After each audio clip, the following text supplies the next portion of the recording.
Hey, Rebel Bankers, this is your host, Chris Naugle, and welcome back to the show. I've got a great guest today. We're going to talk about money, we're going to talk about mindset, and we're going to talk about a whole lot more. But before we get into my guest, let's talk a little bit about you. Let's talk about your journey to success. We talk about this each and every single time, your journey to becoming a Rebel Banker. And the most important thing on that journey is taking action. So everybody right now is in this, when you're listening to this, just so you know, we're in the COVID-19 economic devastation, crash, pandemic, whatever you're calling it. That's what's happening right now. So a lot of people have a lot of time to really kind of sit there with a blank canvas and figure out what's the next play.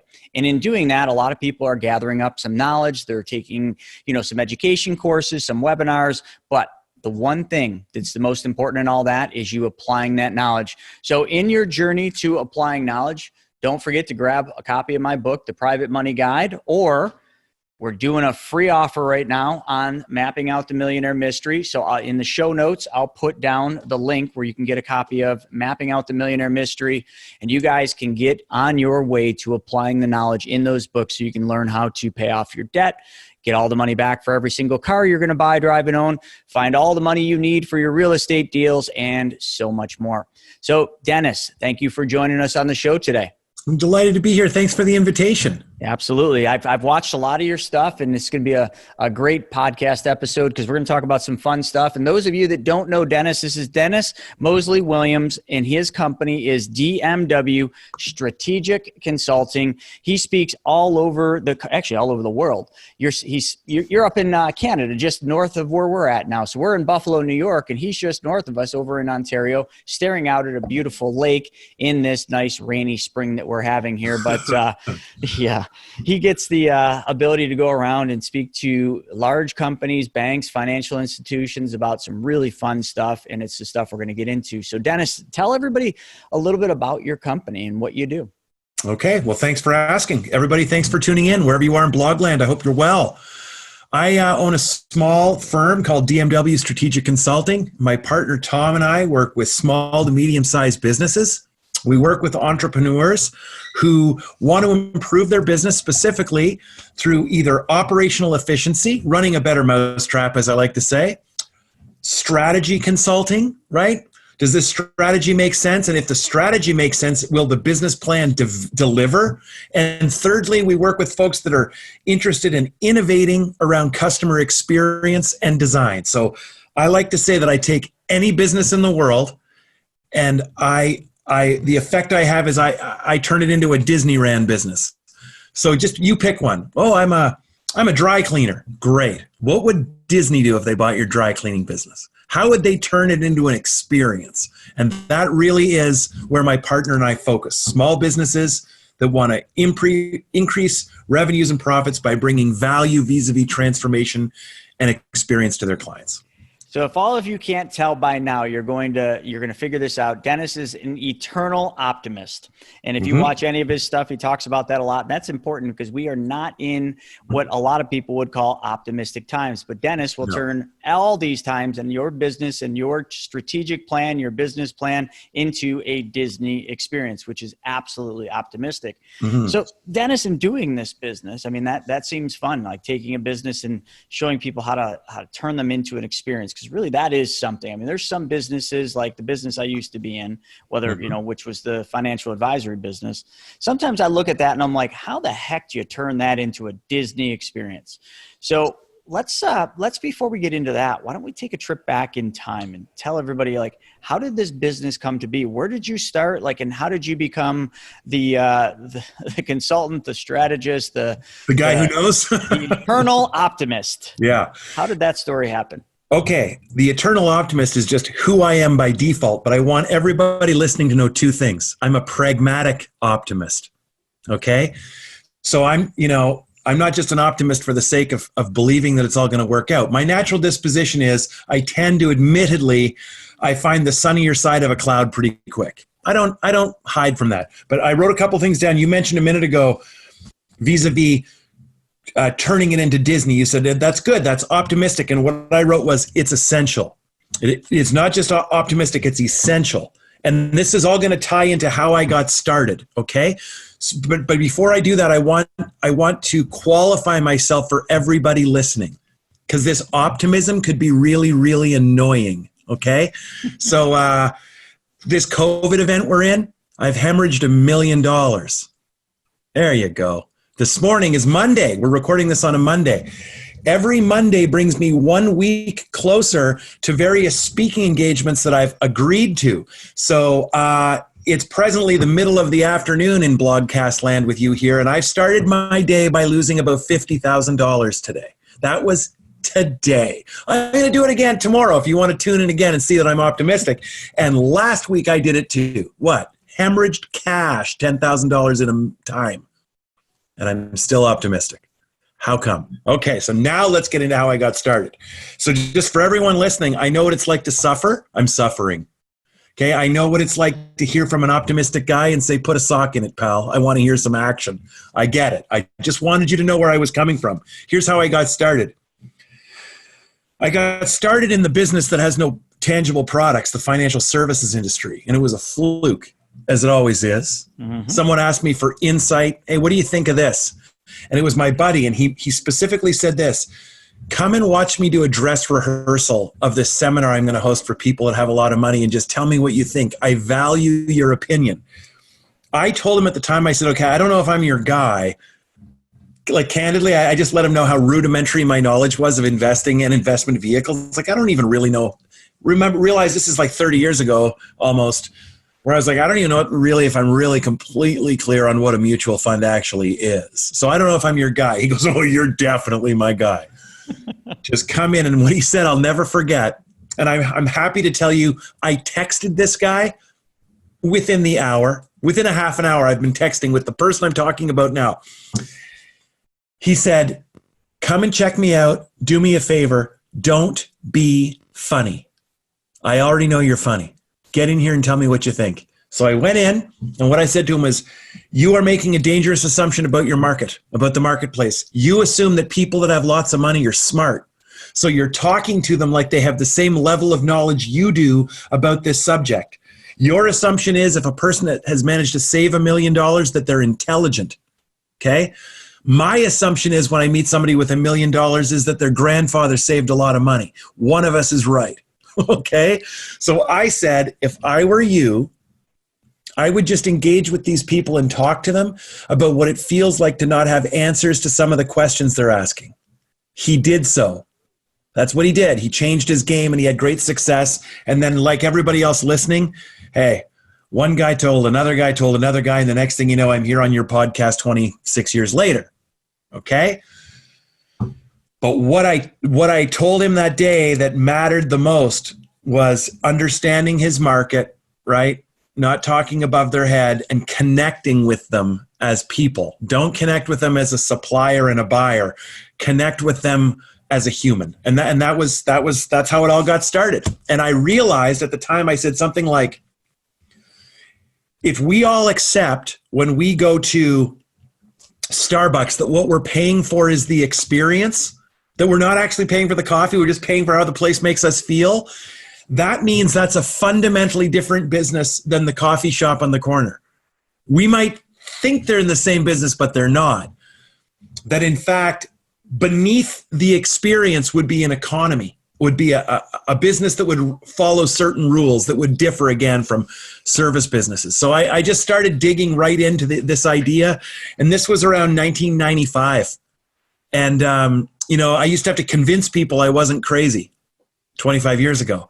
Whereas now I just turn my email on in the morning and everybody's emailing me with examples of experiences that they've found. So now I don't even look for content anymore. People bring it to me. It's fantastic. Well, I don't even know where to go with that. I love it because, see, I've already watched your stuff. Mm-hmm. And one of the things that rang really true to me, and normally I do have a Starbucks coffee with me, is the fact that Starbucks is a coffee shop. No big deal. There's coffee shops everywhere. There's Dunkin' Donuts, there's Tim Hortons, there's Starbucks. But for some reason, Starbucks is that place you want to go. It's that place you want to hold that cup. It's that place you want to, say to somebody, hey, do you want me to bring Starbucks? There's just something different about that company. And it's their coffee's good, but most coffee places have good coffee. There's an experience and just a way about walking in there. It makes you feel a certain way. And I guess I go there every morning. Yeah. I guess I don't quite understand why I choose Starbucks over the other places. I guess half of me would say I just like their vanilla soy, but I think there's more to it than that. There's completely more to it. It's got nothing to do with the coffee. So let's talk about that on just a really granular level. I mean, if everybody's got a business and if you're in the real estate business, right? Like, and you're flipping houses or you're wholesaling houses, like, what makes you different? How are you different? And how do you mimic, that experience, that Disney experience? But let's talk about the Starbucks experience. What is it that Starbucks has done as a business that has really made them stand up on that, or stand above on that experience side? Yeah. Okay. Right on. Well, that's right up my alley, of course. And, Howard Schultz, former president of Starbucks, he once made this point very forcefully in an interview where the guy keeps mentioning the coffee to him. But your coffee. And finally, Howard goes, you keep bringing up the coffee. And he goes, well, I just love your coffee. And Howard goes, yeah, I do too. But lots of people hate our coffee. It's got nothing to do with the coffee and everything to do with the experience of drinking the coffee. Everybody else worries about the product. We worry about what it feels like to be in our store. So if you said get granular on this. If you think about it, whether you sell coffee, whether you're a school teacher, a real estate investor, a financial advisor, or a dentist, everybody trusting you helps. Everybody having an immediate good feeling when your name is brought up helps. You can get a hell of a lot done, a hell of a lot more easily when everybody who's associated with you or the project enthusiastically gets behind it. So experience, it's critical when you want to sell a commoditized product like coffee at a premium. Experience is really important. When you want an investor, lender, contractor to jump when you call, experience is also critically important. So what Starbucks does, let's get into the idea of loyalty. Everybody listening, the last thing you want to be competing on is price. If you're competing on price, you've already lost, because somebody's always willing to do it for less than you. Somebody's willing to do it to lose money on it just so they can tell the next guy, yeah, I have some experience. That's my job. I did these 5 things so they can take pictures. That are willing to take a punch in the nose to avoid a punch in the nose later. Like if you compete on cost, there's all kinds of crazy that's going to come up. So there's 2 kinds of loyalty. This is what I'm after here. The loyalty that Starbucks has is similar to the loyalty that Apple has. This is my iPhone, okay? Have you noticed that everybody loves their iPhone, their smartphone, but they hate their provider? Oh, I love my Samsung. Oh, I love my iPhone. How do you feel about Verizon? I hate those guys. I live in Canada. I love my iPhone. Rogers Communications drives me crazy. Rogers is my cell phone provider. The kind of loyalty they have with me is fear and obligation. God, I'm tied up to contracts. There's all, it's misery and it's complicated. And every time I try to fire them, they manage to keep me on the line for 10 minutes and they keep another hook in me. And then they give me the fine, we'll knock $12 a month off the deal. And okay, fine. Or I think, no, to hell with you guys, I'm firing you. And I'm going to go to Bell Mobility. But then I decide not to, because it's fear and obligation. Fear, for all I know, it's going to be just as bad. I don't know what they're like to deal with. I don't want to go across town and fight and duke it out. Then I got to move my address book from one, and I stay. The other kind of loyalty is connection and identity. Oh, I love my iPhone. I'm an Apple guy. It matters to me. Now, this is for all the Samsung people listening. I know. I know the Samsung phone is better. I get it. Okay, I can read. I know it. Okay, now just hear me very, very clearly. Even close your eyes to hear this. I don't care. I don't care that it's better. I don't care. I'm never going to go get a Samsung phone, because the kind of loyalty I have with Apple is on connection and identity. We share a similar worldview. I don't care about cheaper, faster, quicker. That's not important to me. That's not important enough for me to go. What I care about is connection and identity. And that's why experience is so important, because that's where we form our identities. Shared experiences, worldview, etc. So yeah, when you went to Starbucks, like what Starbucks isn't in the coffee business. They're in the connection business, connection and identity business. And the reason that you like it is it completes you.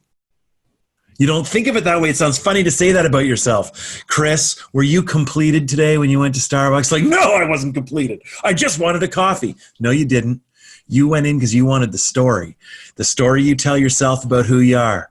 I'm the kind of guy that goes to Starbucks. The people that listen to my podcast, they go to Starbucks. I'm a kind of guy, people that go to Starbucks like ideas. They like innovation. They like things that are clever. That's why I'm going to Starbucks. That's just the story you tell yourself. Completes you. One more example, then I'll shut up. If you go stand around the finish line of a marathon, you will see people with the Nike swoosh tattooed on their body. You won't see New Balance, you won't see Adidas, but you will see Nike. Why? Because people that wear Nikes have bought into Nike. People that wear New Balance or Adidas or Reeboks, generally speaking, they just wanted red shoes. Oh, I went to buy Nikes. They didn't have my size, but they had red shoes and New Balance, and now I wear New Balance. A guy that wants red shoes and Nike, if they don't have them, he just gets a different color. Nike, he puts it on his body. It's not the Nike, it's just do it. He bought into a worldview. Everybody else is competing on price. Starbucks, it's a worldview you're buying into, not coffee. Same idea, and that's what everybody listening should be thinking about, is what am I getting people to not buy into, invest in, not bricks and mortar. What's the bigger idea? Why are you the only game in town? 5,000 people that want my money to buy a building. Why am I listening to you? I love it. And you know what? That's exactly where we're going to transition this, because I'm listening to this and You're right. I'm buying into Starbucks. I got an Apple too. And why I have an Apple, I mean, there's obviously something more there, because I know Samsungs are cheaper, better cameras. I really, truly don't care. Yeah, good for them and good for Samsung people, but I ain't want you. So when you said that, that's absolutely true. So with the listeners, one of the biggest things all of us need, and you speak to a lot of financial advisors, you come from that world, so do I. So let's talk money. So in the real estate business, one of the biggest challenges most real estate investors have is finding money for their deals. And the biggest mistake investors do, and I talk about this in my book, is they ask for money. And that's the biggest mistake you can make. The second you ask is the second you're not going to get it. That's right. So we actually can take everything you just said about what you teach big companies and what, Starbucks did and what Apple did about this worldview, about this experience. And you could literally spin that into something just as simple as your whole process of asking for money without asking for money. So if you don't ask for money, how do you get money? Well, you talk about the experience of what it was like for other people to do business with you that lent you money and how that experience changed their life, that experience solved their problems. So what would be a really simple way that we could spin everything that you talk about with this experience into a real estate investor who's relatively new or not, doesn't really make a difference, and they need money for their deals and they're scared or they just don't know how to go out there and really create that experience? Okay, so your question was a great one. It was essentially, how can I earn the trust of others for them to invest in me without asking them? Like, how can I create a story that other people want to be a part of? And that's the short answer is by doing exactly that and creating a story that people want to hear twice. So yes, people who invest money in real estate are interested in a return. Everybody who invests wants a return. That makes perfect sense. My suggestion would be I would tap into their desire to contribute to something that's bigger than them, okay? Like gentrification, bringing life back into a city. Like, hey, not only are you going to get a return, you can be a part of the turnaround of this area, okay? So that would be one thing that I would absolutely keep in mind, that people desire inside. Like, I'm going to ask you a loaded question. Do you ever do anything, Chris? Do you ever do good things just because it's the right thing to do, even though nobody's going to know you did it? Every day. Pick up garbage in the parking lot. Nobody's there to witness you picking up. Every single day. And every day there's more garbage out in front of behind my door too. I don't get it. Yeah, well, here's how it works. I'm a good guy too. I do all kinds of nice things that people don't know about. And here's what I'm going to point out to everybody listening. I bet everybody listening, or at least most of you, like way most of you, are thinking, yeah, me too, man. I'm a good guy. I don't celebrate. I don't go tell everybody all the hero things I do in a day. But you're damn right, I'm a good guy too. Okay, you ready, everybody? So is everybody else. The most amazing thing is we all give ourselves the credit that we would do it. We'd do the right thing, but we don't believe anybody else would. We don't believe, we can really easily take a topical thing right now, which is, all these checks that people are getting because their job has been taken away. And what do you hear about all day long? Well, what about all those people that are just going to stay home because they're making $2,000 a month now instead of $1,700 at their minimum wage job? It's like, would you do that? I wouldn't. Why do you assume everybody else would? Isn't that interesting? We all assume we'll do the right thing, but nobody else does. Here's the truth, everybody. We're humans, and the vast, vast majority of us all want to do the right thing. So when I say to you, hey, if I were you, I'd tap into people's desire to contribute to something that's bigger than them. That's not me and 5 weirdos that feel that way. That's everybody feels that way. Okay, here's the second thing I'd do. I wouldn't just look for people to be investing to start real estate deals. I'd be looking to start something, a movement, somebody that has investable assets.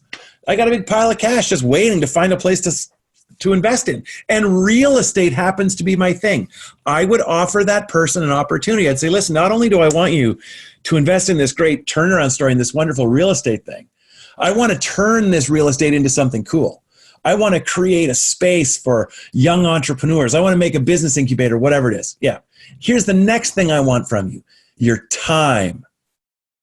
I want $50,000. I'm having fun with everybody right now. I want $50,000. I want you to get lunch, and I want to know if you would be willing to share what you know with my network of people who are interested in investing not only in real estate, but in their community. I mean, Mr. Smith, Mrs. Johnson, right? You've done well enough that I'm in front of you asking if you'd like to invest. You have investable assets. As interesting to me as your investable assets are your thoughts. Would you be on my podcast? If I put a room together, we all just got together for an hour and a half and I brought in 15 or 20 other people. Hey, in the age of COVID, it becomes a Zoom meeting these days, right? Would you be willing to share with them some things you know? Appeal to their desire to contribute to something bigger than them. That's very attractive. And think of the story. Well, there's this guy I met. He's in Buffalo. Good guy. His name is Chris. Nice guy. Real estate investor. Smart guy. He found this thing. It was this. I assumed he wanted to invest, take it over and spruce it up and rent it out again. But no, he had this other idea.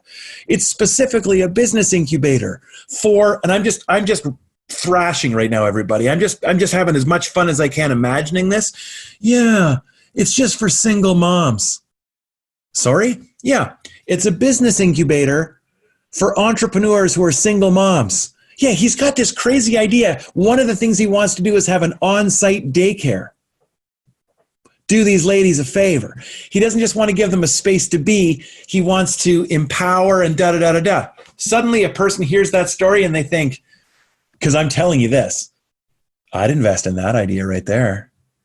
And are you ready? Just so you know? Otherwise, don't contact me. I'm not interested in investing in any of your real estate ideas. As an investment, real estate is boring to me. I'm not interested. There you go. Now you all know. No, I'm not going near it. Thanks. I already own a few houses. I'd sell them all tomorrow. It's the only thing my wife and I argue about. I'd blow it right out. But if you came to me and said... Have you been talking to my wife? No, well, we all think... But if you came to me and said... What I just gave you as an example, no, it'd be like a business incubator, young creators, entrepreneurs. We've got this heart in it too. We're really trying to create a leg up for single parents. Okay, honest to God, right there, it's like, that's interesting. Tell me more. Now you've got my attention. So that would be a route I'd go. Because otherwise, right now, you're a real estate investor. Yeah, but the stock market's all shaky. I'm sure there's a whole bunch of people who are very interested in bricks and mortar. I'm an actual investor. I'm not right now. Are you crazy? I'm very interested in a volatile stock market and value investing. But I am interested in contributing to something bigger than me to make society and the world a better place. So that's the route I would tell you to go. A good story and appeal to somebody's sense of contributing to society. I like that a lot. I think that was awesome. So just taking what we do and then just spinning it and making it bigger than that person, and actually about something that people care about deep down inside. Because, hey, you know what? It's very easy to just, in this business of real estate and money, to just focus on the returns, but it's sometimes far, far more than just the returns. People can get returns other places. They could, like you said, heck, people could go buy Southwest Airlines. They'll probably get a pretty good return eventually on that. But they want to invest in something that has heart, something that's bigger than them. And not only that, I think the other thing too that, I was waiting for you to say is it's not always about the return on their investment. It's about the return of their investment. So I think one of the big things that I do a lot when I'm telling my story and my experience is I talk about the bad deals that haven't gone well. And I talk about how my investors always got their money back, even though it meant I'd lost and I had to reach deep in my pockets and find a way to make sure that investor got all their money back. And then when that investor found out that we lost money, they said, well, why didn't you tell us that you lost money? Like, we could have worked something out. And my answer is always, yes, I could have went to you and I could have said, hey, this deal didn't go well. We're going to lose money. Is there anything you can do to help? But that's not what you signed up for. You signed up for a return. You signed up for a good experience with this property, to watch it go from this piece of crap to what it is now. And you also signed up, if you remember, to getting all of your money back. Yeah. And I don't remember anywhere in there that said somewhere in between, if this project doesn't go good because of something we screwed up, we're allowed to come to you and say, hey, things didn't go as planned. Can we work on something in our terms? That I don't believe was in the whole discussion. That's it. And business is a really long time. Everybody should, particularly now during COVID, one of the things I'm telling everybody is, listen, as you go about your business, you just let this question guide you. What do you want people to remember about you when this is over? Yeah. Right? Nobody invests in real estate once. Like, oh no, he made sure I got paid, this and that, everything else. You never know. You're going back to that person 3 years later and they're like, of course I'm going to listen to you. You never hurt me. And like I said in my last point, and if you're giving people something to contribute to that they can point to and really be proud of, like, think about it that way. Of all the things a person is invested in, I got to take you up here. What's this? A waste management disposal facility. It's my biggest ROI. Oh, okay. You can take me in. Show me. Or would he say, or she say, now let me show you this really cool thing I got to invest in. It's this amazing business incubator. And on site, there's a daycare. And there's this and this. And it's this community. And all these people really needed a leg up. And on Tuesday nights, they have this thing called Ask Me Anything. And all I ever did was invest in the project, but I've spoken now 6 times at an Ask Me Anything. And it's amazing. You don't think about what you know, but all these guys are entrepreneurs. And geez, I never thought about it myself. But you know what? I did kind of put myself in a position to have hundreds of thousands of dollars laying around to give other people as an investment, or to invest with other people. I beg your pardon, I shouldn't say it that way. So you know what? I am a little bit smarter than I give myself credit for. And it took Chris to point this out and connect me. That's the whole thing. Everything, it's not really even investing. You're asking them to connect. This investment will allow what connection to happen? I'm connecting this business to the community. I'm using this building to connect these people. These people are going to connect to other people. This is what's going to happen. Investing in real estate saves the city. Investing in real estate builds community. Investing in real estate puts money in your pocket. Well, hello, it's called investing. That's what investing does. That's the least interesting part of the whole damn thing. Yeah, I want to be able to go somewhere downtown and say, so you know how we're just hanging on this patio having a coffee and all the pretty people are walking around. It's great to check them out. Yeah. When I cut a check 9 years ago, yeah, forget it, man. You couldn't have sat here. Nobody wanted to sit here. That's why I'm so proud. Come on, everybody. Tap into what they really want. They want to contribute. I love that. And as you're saying that, I'm thinking back, because I've done just so many deals with so many different investors. And yeah, they always like the check. But you know what they like even more? They like jumping on my Sunday Flip Fund Day that I do every week. And they like basically seeing the progression of that particular real estate deal. They like seeing it take shape. And then they love seeing it when it's a completed project, because they're just the money behind it, right? The investor. So a lot of times they don't have the privilege of actually seeing what they invested in and what it looks like. It's just like if you invest in Apple stock, like how often do you get a personal, escorted walk through Apple's facility. Correct. That would be pretty cool, wouldn't it? If you invested in Apple, but part of your investment in Apple gave you a complete like guided walk through their entire campus to tell the story of how they've done that. You would invest in Apple more than you would now. Well, the same thing. Sunday Flip Fun Day in my situation gives me the ability to walk my investors through the project that they invested in to see what they created, even though they just did it because they wanted a return. But it wasn't just the return, was it? It was what it was more than that, the bigger picture. And this, Dennis, this comes up because I just did this Sunday. I literally just walked through an apartment that we just redid and rented out. And I noticed that the investor was on, and I called that investor out on the Facebook Live. And I said, and the investor's on here and he hasn't even seen this, and he's walking through, and he became the #1 voice on that Facebook Live. Like, oh my God, I love the color. What color is that? How did you do that? Like, do you ever, not put appliances in? Wow. What is that little room? Is that connected to the garage? I mean, all these things. This was the investor. Like, you would think the investor was just after the paycheck. No, they were ingrained in the deal because it wasn't just money to them. It was more than that. So they created a nice home for someone. And it's funny, Dennis, like in doing this podcast, I had no idea how we were going to bring the Walt Disney experience into asking or becoming a good borrower for money for your private investors. But it really is. It's just psychology. It's just mindset. And it's just how everything works. Well, I don't care if you're an advisor or Starbucks or anything. It's the same darn thing. It's connection. You just gave me you inspired a great idea while we were just a moment ago, where I thought, let's stay on this. So, you do the Facebook thing, you're showing everybody the cool apartment, and then they get excited about seeing what they've actually done. It's not about the check, it's about creating a pretty living room. Okay, so imagine, everybody out there in Blogland, that you go and interview one of your tenants in one of your buildings. Wow. Who preferably would own a business. So can you imagine shooting a little video and sending it out to your investors to say, hey, too many times we think about when we invested in, New York company 407462, it's contracts and lending and at this percent for this long, and it's about returns. And too many times you might not even recognize the wonderful results of your actual investment. So this is for the 6 people that invested in this building. Please meet this person who tells you all about their business and what they've done. And, you do a little spotlight on their business, and the message that you're sharing with your investor is, if it wasn't for you, this story wouldn't be happening. And that becomes something that's shareable, where the investor says, you know what? I want to share this with everybody, with my friends. And they see it and go, wait a second, who's this Chris guy?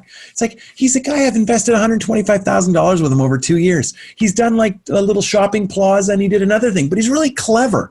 And this is one of the tenants. And boy, do I ever feel good about that. Because, right now I have this other guy asking me for some money, and he's trying to get $500,000 in a pile to buy a McDonald's franchise.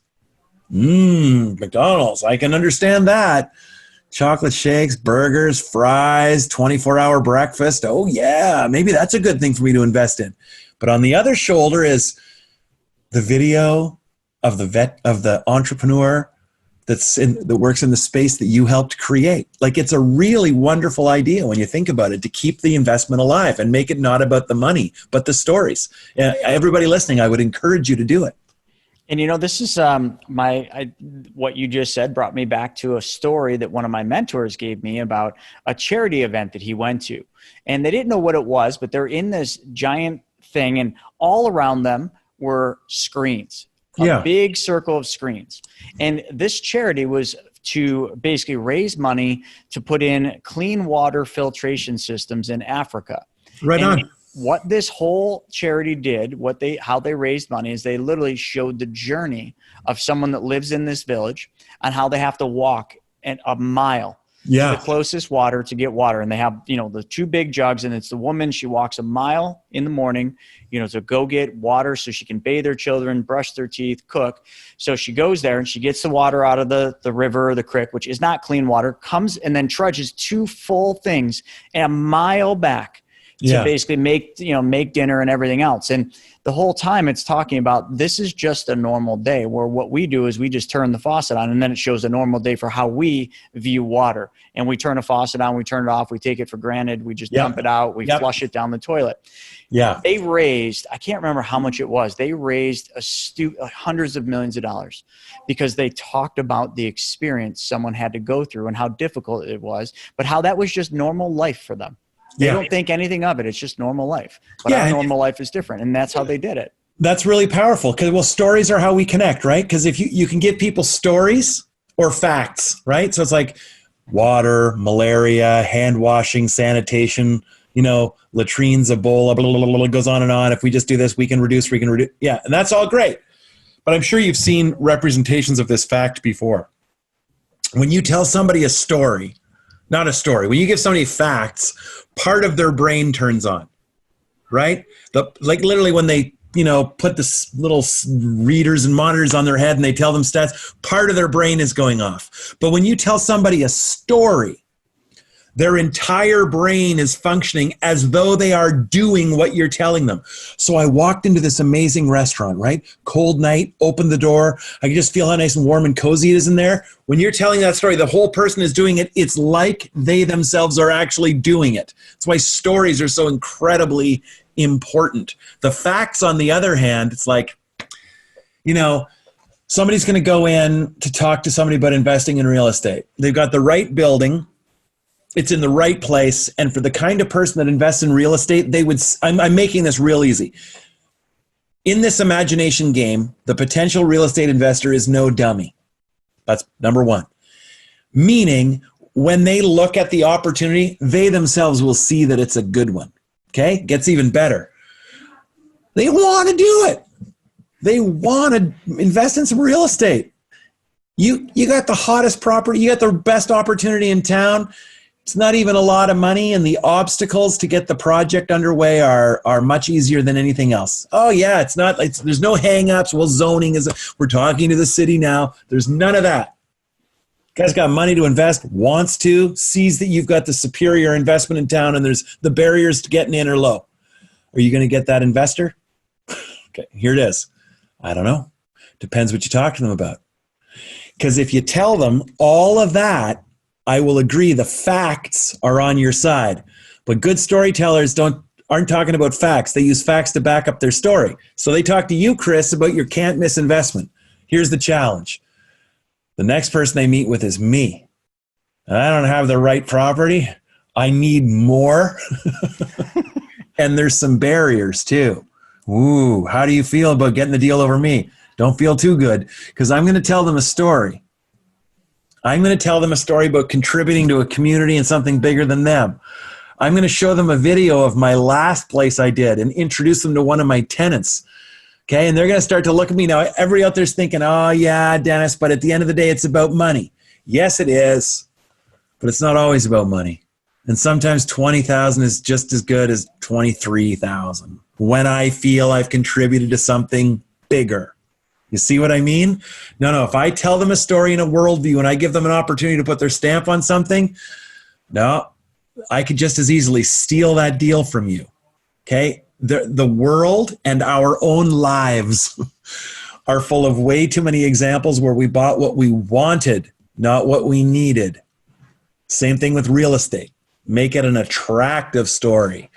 Contribute to something bigger than you. Make the world a better place. And then that other little piece that we threw out was, it's not just investing. I want your time. I want your insight. I want your knowledge. I want to talk to you. I want you, and I want you to share what you know with other people. People are very motivated to do that.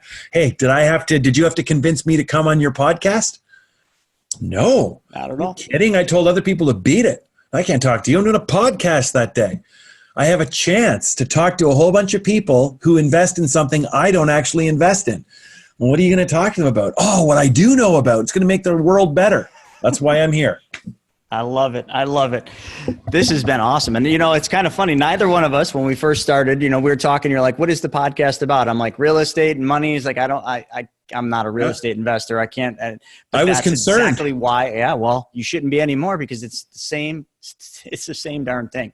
Yeah. Create the Disney experience, to lending. Create the Disney experience for real estate through your tenants. Be a good person and just do the right things and create stories out of that. And it's all the same darn thing, man. It works perfectly. And I'm kind of excited that we were able to kind of spin this the way that we did. So Dennis, how would my audience go about getting a hold of you? I mean, if they wanted to work with you, if they had a group that they wanted you to speak for, like, what does all that look like? Want to do that? No, I'm sure. Yeah, clearly not. Clearly not. They couldn't learn a darn thing from you, I'm sure. Yeah, it's like, oh no, you want to avoid that cagey Canadian. I'll tell you what. I put a blog out a couple days a week. I have for years and years. And the easiest place to find me is just go to my website.